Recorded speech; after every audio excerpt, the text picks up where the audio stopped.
Hi, everybody. For this episode, we're joined by Jeff Dwyer from New York in the United States, where he is currently a prevention coordinator for the Police Activities League in Messina. Jeff was born in a small town and was highly involved in athletics.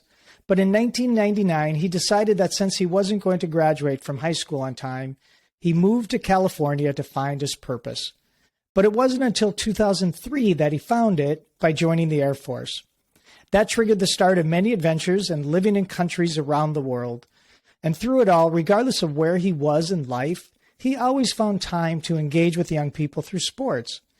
Today, he's back in Messina and considers his work with young people to be his biggest accomplishment so far. Jeff, thanks for being a guest on The Passionate Youth Worker. Welcome. I also want to say thank you for having me. I've listened to a few shows, and it's been a pleasure every guest on there. So I just want to be able to give what I can back to you guys for doing what you're doing. Cool. A great way to kick it off, Jeff. Thanks for saying that. So in the intro, I talked about school was a little difficult for you, struggled to complete high school on time. And I just was wondering, why do you think high school was tough for you, and school in general? Why was it a little bit of a struggle? I don't think I was so much book smart as I wanted to get out and experience life. I just didn't want to learn about it in a classroom. I didn't want to learn about it from a book. I wanted to smell the fresh air. I wanted to go out into the forest and see what I could see. Life's the journey, so why not start somewhere where at the beginning of the trail and see where it takes you by the end of it instead of sitting around doing nothing about it. I get it. You're one of those people that learns best by hands-on experiences, doing things, getting into it, and exploring. And sometimes I think our school systems don't do a great job of meeting the needs of all our young people, and you're probably a perfect example for that. So growing up in your family, Jeff, what was it like? Were your mom and dad pretty supportive of your school, or how did that all play out? So I was raised by my mom. My dad lived in another town. They're never married. I did end up having a step brother, step sister, and stepfather around 15, 16 years old. It was rough at first. Me and my mom didn't always see eye to eye. It was tough because I wanted to go one way down the tracks. She wanted me to go the other way down the tracks, and just every now and then we'd end up on the same track, but it would be head on instead of going the same way. So. Yeah. And have you ever connected with your dad? Do you know him very well, or do you know much about him? Yeah, we have a good relationship. We had a rocky point here and there, but I mean, we all go through those trials and tribulations throughout life, and that's part of figuring yourself out, is sometimes separating yourself from different family members, or even your mother or father, or the step parents, or whoever is raising you at the time. Sometimes you just have to take that separate path and just kind of not block them out, but put it off to the side and try to find yourself without anybody else trying to tell you how to be yourself. Yeah, I agree with that. That's part of adolescence, growing up, being adventurous, finding out who you are, despite what your parents tell you you should be or how you should act. You kind of got to learn that stuff on your own, which is the trials and tribulations of adolescence. Were your parents pretty supportive of your idea that you wanted to move away and kind of move out? I believe it was with your uncle and your aunt in California. Were they supportive of that? Or are they going, Jeff, what are you doing? Stay here, finish school. What was that like? It was parents. They understood. They wanted to see me succeed. But at the same time, I'm leaving home for the first time for a long time. And it was just the first time I ever heard my real dad say, "I love you." And I'm going to miss you. And then my mom raised me. So it's kind of like that bird leaving the nest for the first time for a long trip. It was hard at first, but it's one day at a time, and you learn how to process it, and then you just move on. And then when you come back and visit, you take in the good times, and you just kind of like forget about the bad times and just see where things lead. Yeah. It sounds like, despite their maybe a little bit of concern, they seem to support your decision and find your, I called it in the opening, kind of find your purpose. It seemed like they knew you needed to do that and were willing to kind of let you go for the sake of that. Do you think you're a lot like either your mom or your dad? Do you carry a lot of their traits with you today? I'd have to say yes. Some good, some bad. I mean, not everybody's perfect. I mean, I carry a lot of the personality from my mom's side. Okay. I carry a lot of my looks from what my mother says from my dad's side. So the athletic genes comes from both sides. I had uncles and aunts, and my mom was even highly involved with sports. My father, my brother, and a few of my uncles were also highly involved in sports. So those genetics kind of came across. But other than that, I mean, I get my personality from, I know I get it from my mom's side. I get my looks from my dad's side. I definitely don't get my hair from my dad's side. I can vouch for that one. But other than that, yeah, I got a little bit of best of both worlds. So yeah, it sure sounds like it. It sounds like they might have taught you the values of grit and perseverance and being transparent and being just who you are. Because as we've gotten to know each other, Jeff, those are some of the things that I think about you, is that what you see is what you get. You're the real deal. What you present is exactly who you are. And do you think that has been helpful for you in life, or has that sometimes played a detriment, your ability to just be just so transparent? So I'll go back to when I joined the military. I learned the hard way not to whitewash things, not to basically say something without knowing the 100% truth. I don't want to say fibbed, but I thought I was saying the truth, but I found out later on down the road that it wasn't the truth. I got slammed for it when I was in basic training. And a few other times in the military, I kind of tried to get my way out of it, but after a while, it's like I had to learn real quick, especially in stuff like that just being forward, open, and honest, regardless of the situation, it's always going to come out better on top if you're open and honest. It may not go your way all the time, but trying to get out of it without being honest about it will lead down different paths, and it's not always pretty at the end of those paths. So I'd rather, and I've learned recently too, being open and honest it's hard, but at the same time, don't hide behind it if you have nothing to hide, regardless of what other people are going to think of you. Yeah, it's a tough skill to do, right? Because we all want to protect our ego. We all want to be present ourselves to the world in a certain sort of way. And sometimes we are inconsistent with who we are and what we present as. So it takes a lifetime to get good at doing what you just talked about. And I'm wondering, so you were out in California, and I know you moved a little bit to Colorado with some other people after you moved away from Messina. And then for some reason you decide to join the Air Force. What do you think was the big factor that said, this is what I need to do? This is a good route for me to go. What were some of those contributing factors? Being homeless teaches you a lot. And when I mean homeless, I don't mean I was on the side of the street in a cardboard box or anything. What I mean by that is, I was staying on my buddy's couch. I had a bunch of my stuff in my truck. My truck got broken into, so I had a lot of my stuff stolen. But then at the same time, I didn't have really a job to kind of like grasp at. I was trying to do what I could, where I could, when I could, and not knowing where you're going to eat that night, not knowing what you're going to eat that night, not knowing if your buddy's going to be like, oh, by the way, I can't have you stay tonight, kind of thing. Yeah.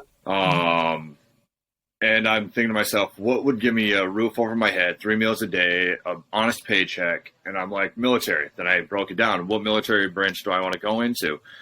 And I broke it down to which one's the shortest and possibly the easiest. And I figured, you know what? I have family members that I want into the Air Force. I'm going to go Air Force. And that's how I chose the Air Force. I know some people have this whole, my mother did it, my father did it, yada, yada, yada. Yeah. No, I needed to find something to keep me from going into the prison, keep me off the streets, etc. So that's why I chose the military. And I look back on it now and I don't regret anything. Yeah, it opened the door for you to see the world and provided maybe some of that purpose that we were talking about at the beginning to find that. Seemed like you were made a real practical, rational decision. Would you describe that point in your life as probably like the low point? I mean, were you feeling hopeless, or were you still kind of, I don't know, hopeful in some sort of way, or was that just kind of rock bottom? That was rock bottom. But I mean, after chatting with you guys last week and getting to know each other, it takes more than just something like that to slow me down. It's, you find the drive. Yeah. And then once you find the drive, you have a goal at the end of the tunnel. And my goal is just to be able to get back home, see family before I got in the military, and then go in the military and see where the journey takes me. And then after that, it just kind of proceeded from there. So. Yeah. And the journey with the Air Force took you all over the world. You lived in different Air Force bases within the country, but also outside of the country and in different kind of sometimes exotic places, including a tour in Afghanistan. And I know when you were there in 2007. Actually, let me correct you on that one. It wasn't that I went to Afghanistan. I was in a process of going to Afghanistan. And I was at a place to train for that type of environment, and that's where that accident happened. It happened in Kansas. So I just wanted to correct you on that before someone comes back from the military and goes, "Oh, blah blah blah blah blah." So, oh, for sure. Well, I'm glad you did correct it, but regardless of where you were, it was a pretty traumatic thing. Do you want to describe what happened and what the doctors were telling you? It doesn't sound very hopeful. So pretty much what it was is we're right towards the end of our combat training, and we're doing a house clearing exercise. And during those exercises, anything can happen, and you always got to be on your toes and be ready for it. Yeah. So my original position was the last man in. I turned into the first man into the next room, and they had a ground burst simulator, which is a training grenade. And I took that straight to my left foot. Didn't realize it was underneath the building. To make a long story short, it turned out to be a concussion or a full concussion break, complete shatter of my left foot. And I had 2 surgeries, 14 pins, 5 casts, a total of a month and a half of physical therapy. But at the time, when I was still in the hospital, the doctor basically told me, look, you're probably never going to walk the same again. You're never probably going to be able to walk the way that you want to walk. And then me being a hockey guy, I'm like, so what about ice skating? And he's like, yeah, that's probably out of the window too. You're probably not going to be able to play hockey again. Well, that right there just drove me into another metaphorical way of saying, you know what, I'm going to do what I want to do, and I'm going to be better than I was.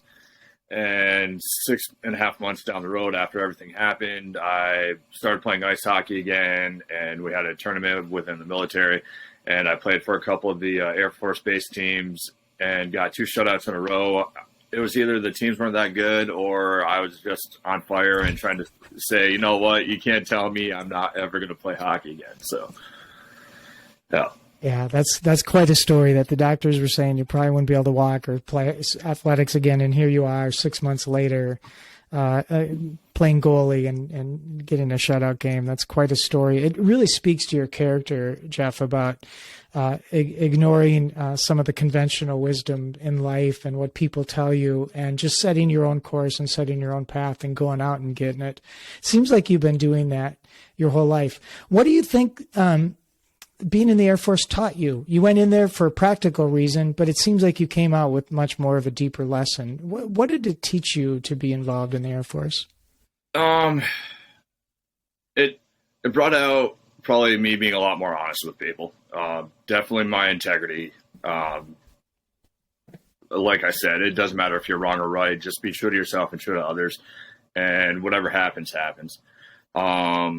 my sense of adventure grew. I was able to, instead of just see it in the books or see it on TV or have an instructor tell me about it, I was able to go over to Japan and see different castle ruins, eat the food. Same thing in South Korea, just different things that you would only see. Perfect example, watching MASH.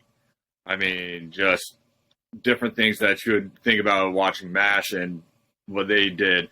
Being able to see the DMZ from a distance, moving over to England, seeing a bunch of castles, and just being able to play hockey and experience life over there, and becoming like family to a lot of the people over in the UK. I got to travel all over Europe as well too, either with the military as like Greece and Spain, or on my own like Germany, Iceland, North Ireland, Ireland, and a few other countries. I mean, I could sit here and talk about this all day. And then I also got the sense of pride, not only in the U.S., but a pride in myself and pride in others, and just knowing that no matter where I go, I can strike up a conversation with anybody. And whether or not they want to reciprocate, am I thinking of the word reciprocate or reciprocate? Sure, yeah. Then that's on them. But it's a simple fact that sometimes people like myself that have traveled a lot or been in the military come off as arrogant or maybe over cocky every now and then. It's not that. It's just we're trying to share something. And that's what I think I learned in the military, along with my work ethic. It became stronger. Productivity. And if I'm going too long, go ahead and tell me to bring it back a little bit. But yeah, that I think stuff like that combined with the personality that I had before going into the military, kind of like all combined, and speaks what it is today. No, you get passionate about this stuff. When you start talking about it, as we were getting to know each other, when you start talking about this stuff, your passion level goes way up. What impressed me, though, is you moved around and you went to all these different places. But it seems like everywhere you went, you kind of became friends with people. And I mean friends like you describe them as like they kind of took you in as like the pseudo son or the pseudo uncle or, things like that. And you seem to make connections and relationships wherever you go. And I think that's what makes for great youth workers. I'm wondering, all that time you met these people, you met cool people, you become friends with them.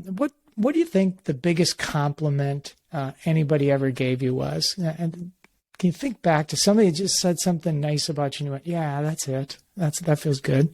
I know we discussed this last week. Me and compliments. For me, it's hard to be given compliments or people saying good things about me. I don't know how to take them. I think that's a tough question.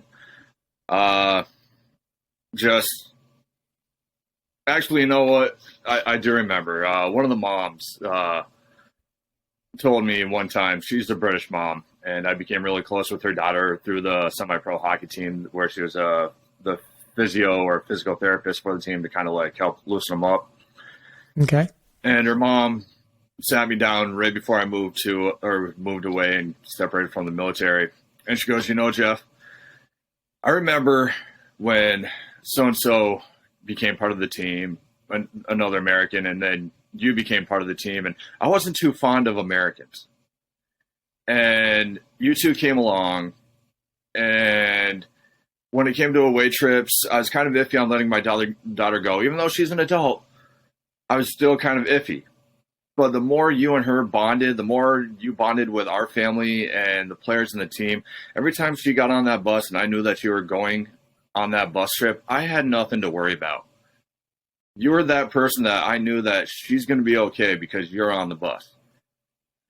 And to me, that speaks volumes. That speaks basically, we'd only known each other for like 3.5, 4 years, but she had that much faith in me. She got to know me, and I got to know her and her family. And it was just one of those moments where I wanted to cry, but I really didn't know how to, because at times I don't know how to take compliments. So. Yeah. Well, I'm glad you thought of something because that is a wonderful compliment that she gave you, and it shows that she developed trust, and you represented the country well. So, thanks for as an American, thanks for representing us well. Jeff, it's hard to believe, but we have to take a short break. But when we come back, I got more questions I want to ask you, in particular about you working with young people. So we'll be right back. All right. Jeff, we're back. And right before the break, I want to talk a little bit more about your work with young people. But I do have one more question I want to ask you, and that I was thinking about during the break is, what do people misunderstand about you, Jeff? Like, if they were to size you up really quick, what do you think that they get wrong? So I'm kind of going to blow up my head a little bit on my shoulder. So I might have to you might see me turn into a bobblehead. But I do work out a lot, and I come off and appear as like some bodybuilders do. I mean, I'm not as big as a bodybuilder, but I do lift a lot. And it's kind of like when you first see a motorcyclist and you see the tattoos and you see their bikes and the leather coats, you kind of like perceive them as something else until you get to know them. I feel that some people see me like that, or they see me as too blunt, too forward, like you said, transparent.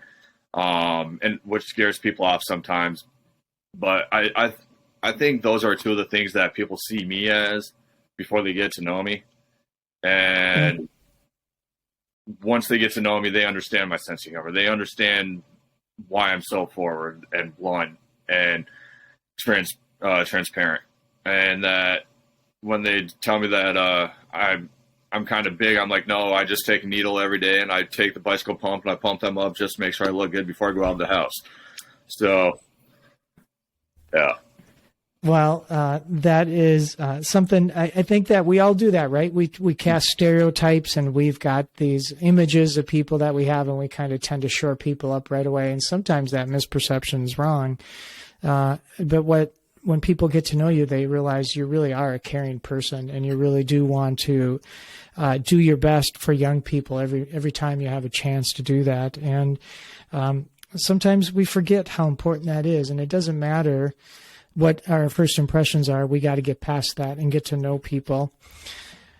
As a youth worker, Jeff, and somebody who's kind of committed in various roles in a whole bunch of different ways, even before your current job, you always were there to support young people, typically through athletics. But what have you learned about yourself that young people have taught you? Because I think young people teach us so much about ourselves, if we're honest. Can you think of something you've learned about yourself being a supporter of youth? I don't know how this is going to sound to some people. They might laugh. They might cringe a little bit, but that I have a heart.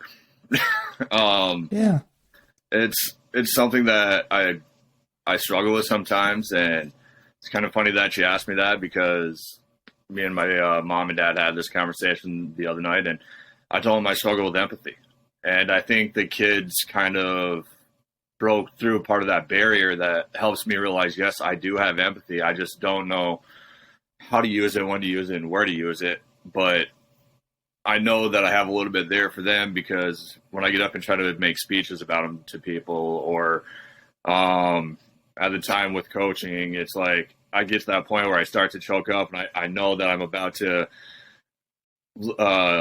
shed a few tears. So I try to like transition it into something else, and then I just kind of, but yeah, I think the kids have taught me that I have empathy and a heart.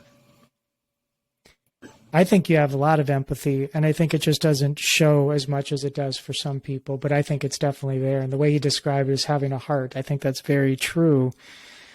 And young people, gosh, they don't let us escape empathy, right? When we hear their stories and hear the struggles that they have, it'd be almost cruel to not have empathy and to not have an awareness and a desire to want to help them. And you certainly do that. I'm going to ask you a deep question, Jeff. Why do you think like finding that sense of empathy was kind of tough? Where did that come from? Probably a past family member, basically stating that way back when I'd start talking about my problems, and they would turn around and be like, well, you know what? Your problems don't matter to anybody else. So they have bigger problems. They have bigger things that they're worried about. They don't want to hear your problems. And so I think that had a little bit to do with it. I also think it was part of my teenage life too, because I really didn't care about anybody except for myself. I mean, I did have my little moments where I did care about things, but it was more about what am I going to get out of it versus what are they going to get out of it? How far can I go, and how many toes do I have to step on to get there? But what am I going to get out of it in the end? And slowly I mean, over the past probably 15, 20 years, I was still like that in some areas. But at the same time, I also learned that with being knocked down a few times in life, I had to kind of like switch gears a little bit and learn how to not be that person that I didn't want to be. Yeah. Thank you for sharing that. And one more question. It's hard to believe, gosh, time goes by so fast. We're just engaged in such a deep conversation. What do you think in general the most difficult thing about being a youth worker is? I think you said earlier, when you hear their stories, and even if it's not hearing it from them, if you're hearing it from a family member or someone that's worked with them in the past that is now helping or now passing them on, or not passing them on, but like introducing them to our program, just different things. And then you get to know the kids. I know every single one of them by name, and we have over 60 kids. Mm-hmm. And I know a little bit about each one of those kids and where they come from and what kind of atmosphere they're used to, and just knowing that about 60 plus kids. And that's like with all of us that work there, we know a little bit about everybody. And that's the hardest part is, who knows, at the end of the day, maybe when they go home at the end of the day, their life isn't going to be as happy as it is for those 3 hours. So seeing some of them pack up and go home, or turn around and just kind of like smile as they're walking out, and then you just see them do a 180. That'd probably be the hardest part about working with the youth. Yeah, I agree with that. It's amazing, Jeff, that you have turned your searching for purpose into, and what you've learned along the way in doing that, into some sort of service back to other people. And I don't know if you quite see it that way, but I think you probably do, that you've taken your life experiences and learned how to share that with other people for the exact same reason that you looked for your own purposes, that young people are trying to find their way in the world just like you were, and sometimes really uncertain about what that would look like or what that would mean for them. But the idea that they can have just one caring person in their world, somebody who can relate with them, somebody who can just listen to them, and somebody who can have empathy for them, can change all that. Just like your decisions in your world have changed your trajectory. And so I, for one, am really grateful that you've gone this full circle, and here you are back in this small town helping young people, doing good for your community, giving back. So thank you for doing that, and thank you for being a guest on the podcast. Definitely. I was going to say something, yeah, Jeff, really blanked out. So, Jeff, before we go, what words of wisdom or inspiration would you like to leave with our listeners? I enjoy motivational speeches. Every time I go to the gym, it's pretty much either hockey or motivational speeches. And one of them that always stands out to me, other than the two obvious ones that I usually post about, is one that Will Smith said in 7 Pounds. Or not 7 Pounds, I forgot which one it was, but it was one of his movies, where he looks down at his son and he basically says something along the lines is, if you want something, go out and get it. If you have a dream, hold on to it. And don't let anybody stop you from achieving that dream or that goal. And there's a few others out there that I do enjoy. But that one kind of stands out, especially when it comes to kids. Dreams, goals, things to look forward to is what helps keep them moving. As even if it's just looking forward to seeing us at PAL every day, it keeps them going to PAL. So my words of wisdom is, if you want something, go out and get it.